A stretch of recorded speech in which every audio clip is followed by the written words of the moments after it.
So here is just a bit of important news if you haven't heard, right? So Donald Trump just did his first full interview as president-elect, and it was interesting, right? There's some things that you might find reassuring, like he was asked, like, well, what are you going to do about all of these Harris supporters, right? And he says, well, I'm going to treat them just like I would treat my MAGA supporters. We're going to bring the country together.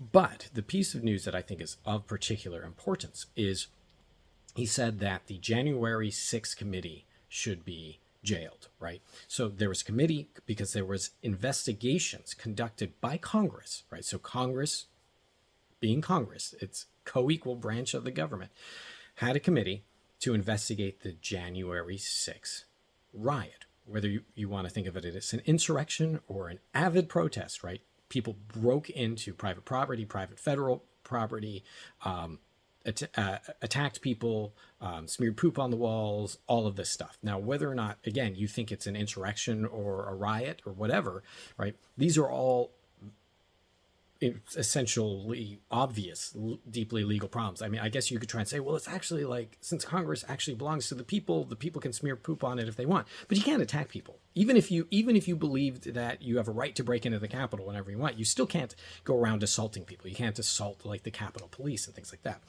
So there was an investigation held by Congress, right? And there's this group of investigators, some of whom were Democrats, and then notably like Liz Cheney, who happened to be a Republican, who investigated it.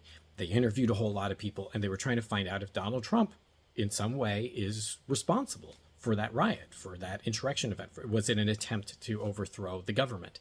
And they came out with their findings. Their findings were pretty damning for Donald Trump. He really hated them. He would call it, the January 6th unselect committee and stuff like that. So these kinds of committee actions happen all the time in Congress. They're not uncommon, to investigate Hunter Biden and stuff like that, for example.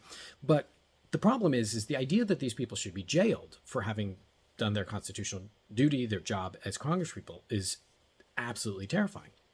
Because what it's doing is it's signaling to the people who are loyal to him, right? Donald Trump himself can't try and convict people, but his Justice Department can start investigating those people, right? So he'll have a loyalist in the Justice Department. He'll start investigating them.